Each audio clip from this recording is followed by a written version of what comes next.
qui m'a intéressé par-delà les faits eux-mêmes aussi, c'est de montrer au lecteur l'évolution de la justice et des techniques policières. Donc c'est pour ça que sur la trentaine de grandes affaires criminelles, évidemment, ce n'est pas exhaustif, c'est certain, mais de montrer au lecteur à quel point la justice a pu évoluer. Donc c'est pour ça que j'ai tenu à mettre des affaires un petit peu anciennes, du milieu du 19e siècle, d'autres beaucoup plus récentes du 20e, précisément pour montrer, parce qu'il y en avait pas mal, comment fonctionnaient les exécutions capitales, donc jusqu'en 1981 et l'abolition de la peine de mort, et voir donc montrer au lecteur toute la continuité et toute l'évolution. Je suis un ressusciteur, voilà. Au même titre qu'un livre que j'avais fait deux livres que j'avais fait il y a quelques années qui s'appelaient Les mystères et les nouveaux mystères de Haute-Garonne, aujourd'hui condensés dans un petit ouvrage, un petit poche qui s'appelle La Haute-Garonne insolite. Ce sont des histoires vraies. En fait, vous savez, Mérimée, l'historien Mérimée disait « Je n'aime l'histoire que par l'anecdote ». Donc plutôt que de prendre la grande histoire et d'arriver à l'anecdote, je fais l'inverse. Je retourne l'entonnoir, je prends de l'anecdote pour percevoir la grande histoire et l'histoire précisément de la Haute-Garonne ou de Toulouse. Je l'ai fait pour les histoires criminelles. Dans d'autres livres, je l'ai fait pour des histoires patrimoniales, religieuses ou autres. Donc ça permet de connaître l'histoire locale par le petit trou de la lorgnette.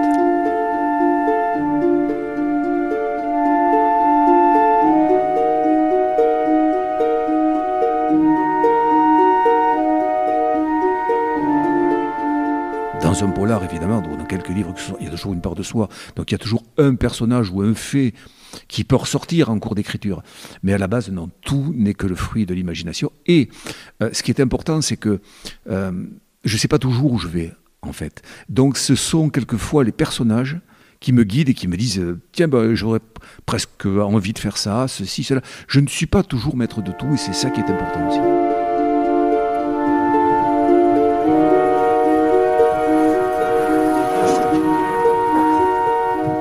J'essaye, moi, d'écrire tous les jours, de préférence le matin, mais parce que c'est mon rythme. J'habite en milieu rural, donc souvent l'après-midi, il faut tondre ceci, cela. Donc j'aime bien le matin. Et puis après, en fait, même si on n'a pas un stylo à la main, on écrit tout le temps, quoi, parce que on a toujours un papier, une idée peut venir. La nuit, sur ma table de nuit, j'ai le stylo, j'ai le papier. Il faut pas laisser passer une idée. Et de temps en temps, la nuit, quand je dors mal, je me dis, tiens, le personnage, qu'est-ce qu'il pourrait faire, qu'est-ce qu'il pourrait ne pas faire. Voilà, on est toujours, toute proportion gardée, une forme d'ébullition. Je pense que j'ai toujours eu ça en moi. Je pense qu'il y a une forme de prédisposition. J'avais un grand-père qui écrivait. D'où ça vient? Vous savez, les tares, ça c'est souvent une génération. Là, c'est peut-être pareil. Et depuis que je suis gamin, j'ai toujours eu envie, besoin d'écrire.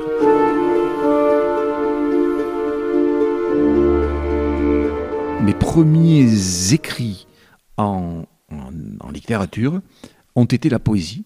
Donc j'ai fait plusieurs recueils de poésie. Ça m'a donné lieu de rencontrer des gens aussi disparates que Moustaki, que Dominique de Villepin, que Lalanne, etc. Et si vous voulez, la poésie, même si j'en fais moins aujourd'hui en tant que telle, c'est une maîtresse dont on ne peut jamais se séparer. L'amour des mots que j'avais dans la poésie, j'essaye qu'il se retrouve dans un roman policier, qu'il y ait aussi de la musique. Les mots doivent se lire comme on écoute un ruisseau, ça doit couler, mais ça ne dispense pas qu'il y ait du fond. Mais il faut que, si on accroche sur une ligne, comme si vous mettez vos yeux, votre regard sur un fil barbelé, moi j'ai du mal. Ouais, mais ce n'est jamais que mon ami personnel.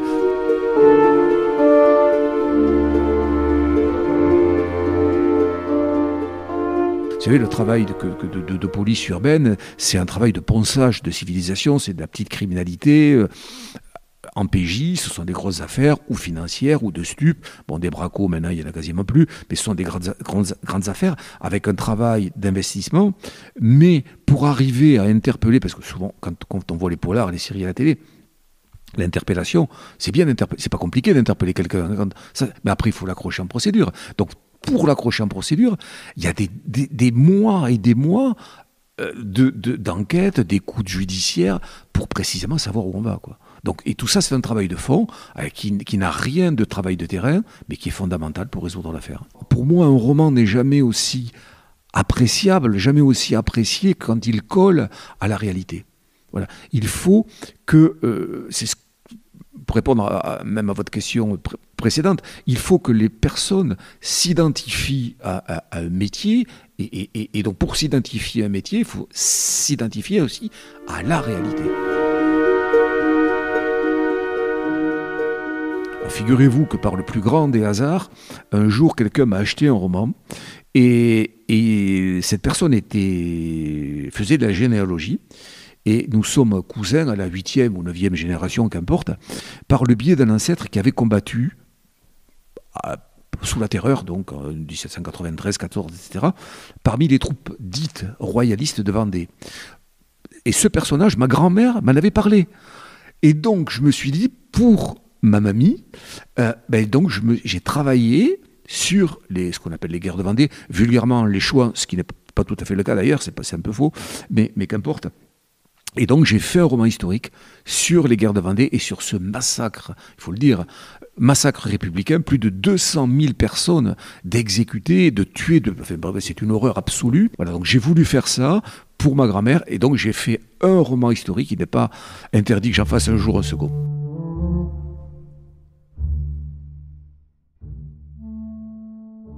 C'est un livre qui va s'appeler donc L'Orange était sanguine. Il va se passer donc en Catalogne, effectivement, en grande partie dans une orangerie, et un petit peu aussi à Toulouse. Et ça va partir donc d'un assassinat au quartier Arnaud Bernard à Toulouse, et puis ensuite ça va mener les enquêteurs jusqu'en Espagne et plus au-delà.